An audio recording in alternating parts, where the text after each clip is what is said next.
tránsito de moléculas con el sistema de endomembranas a partir de la información genética contenida en la célula.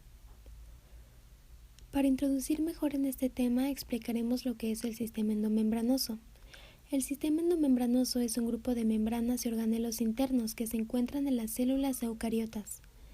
Este sistema la divide en compartimentos, y estos mismos trabajan y se encargan de empacar y transportar proteínas y lípidos.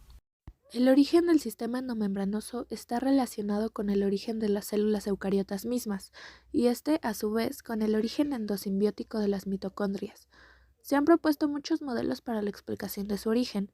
El concepto más reciente sugiere que el sistema endomembranoso evolucionó de vesículas secretadas por la mitocondria endosimbiótica. Este modelo, basado en vesículas de membrana externa, es actualmente el que requiere menos modificaciones a la teoría del origen de células eucariotas y explica las muchas conexiones que tienen las mitocondrias con otros compartimentos celulares. Composición. El sistema endomembranoso se compone de la membrana nuclear, el retículo endoplasmático rugoso y liso, complejo de Golgi y vesículas transportadoras. El sistema de endomembranas no incluye mitocondrias, cloroplastos ni peroxisomas. Funciona como una protección, síntesis de proteínas, síntesis de lípidos, transporte de sustancias, digestión de sustancias y destrucción de estas mismas. Membrana plasmática. La membrana plasmática no se encuentra dentro de la célula, pero también compone este sistema, ya que interactúa con los demás organelos endomembranosos y es el lugar en donde se exportan las proteínas de secreción. El retículo endoplasmático puede ser un componente estructural de la célula. Se limita por membranas y es un sistema de canales. Estas forman un espacio cerrado que dividen al citoplasma en dos fases, el interior, llamado cisternal, y el exterior, llamado citosol.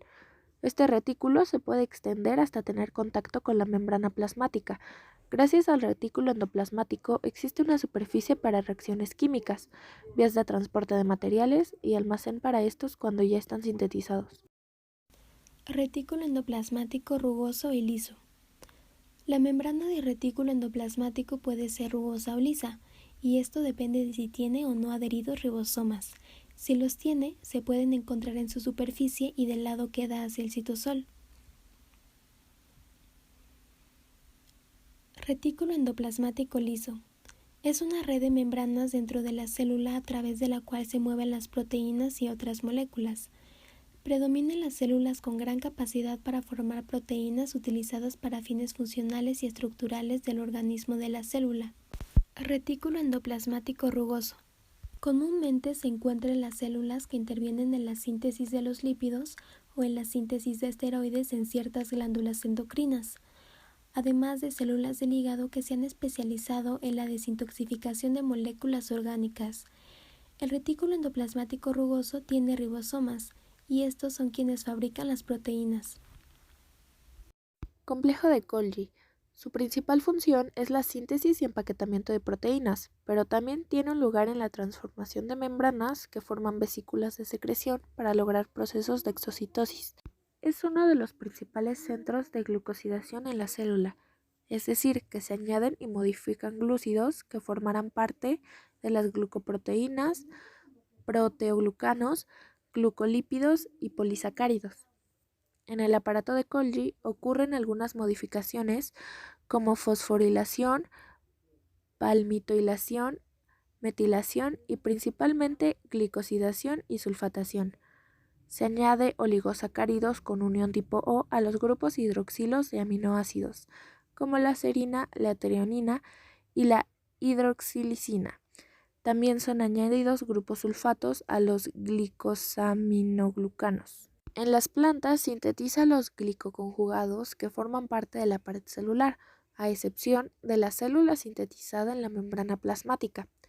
En la célula, en el aparato de Golgi, ocurre un proceso llamado oglosicación. Esto sucede durante el procesamiento de las proteínas y es mediado por la enzima.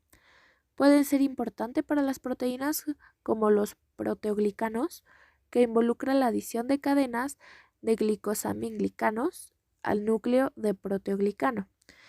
Estas adiciones son usualmente glicoproteínas, enlazadas a una serina. tienen dos funciones principales: la secreción de materiales para formar la matriz extracelular y actuar como componente de las secreciones.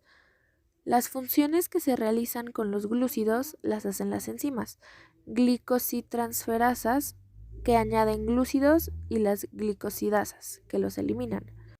Otras cosas que suceden gracias al aparato de Golgi son la finalización de sintetización de los esfingolípidos. También él es un centro de reparto de moléculas que provienen del retículo endoplasmático o que se sintetizan en este aparato. Después de que las moléculas son procesadas, se seleccionan y empaquetan en diferentes vesículas para poder transportarse. Estas salen desde una plataforma llamada TNG hasta sus compartimientos. Esta también envía vesículas hacia la ruta de los endosomas tardíos, cuerpos multivesiculares, lisosomas, vacuolas y vesículas de reciclado, hacia cisternas del aparato de Golgi. Y desde el lado trans saldrán vesículas con moléculas seleccionadas hacia la membrana plasmática en dos rutas: la exocitosis constitutiva y la exocitosis regulada. Lisosomas, tomados como un sistema digestivo intracelular, son estructuras celulares pequeñas en forma de saquitos que se limitan por una sola membrana. Sus funciones son romper las moléculas grandes por adición de agua y destruir a las células enfermas. Es decir, que los lisosomas hacen posible el mantenimiento de las células sanas. Entonces, la relación que existe entre el tránsito de moléculas con el sistema de endomembranas es que todos trabajan en conjunto para lograr un correcto funcionamiento, pues mientras el retículo endoplasmático da soporte, base y superficie para estas reacciones químicas, el complejo de Golgi empaqueta y sintetiza las proteínas, haciendo posible su transformación, y así poder crear vesículas de secreción transportadoras que hacen posible la exocitosis. Todo esto se mantiene gracias al trabajo de los lisosomas para mantener todo saludable. Mueve la información genética. Las células eucariotas forman seres unicelulares y pluricelulares. Estas células se diferencian de las procariotas ya que tienen un núcleo verdadero. Este se separa del citoplasma por una membrana, y en el citoplasma están unos orgánulos llamados ribosomas. Estos tienen dos subunidades de distinto tamaño y son una especie, como mencionamos antes, una especie de base o mesa que se utiliza para sintetizar proteínas. El núcleo es la parte de la célula que contiene el material genético llamado DNA. Este se separa del citoplasma por una membrana con poros que tiene una zona adentro que se llama nucleolo. En esta zona se sintetizan los ribosomas. No solo podemos encontrar el DNA en el núcleo de las células eucariotas, también se puede encontrar en su citoplasma. Y en las células eucariotas la replicación del ADN inicia cuando el complejo multiproteico de reconocimiento de orígenes de replicación ORIS se une al ADN en regiones ORI y recluta las helicasas, polimerasas y factores asociados necesarios para la replicación del ADN.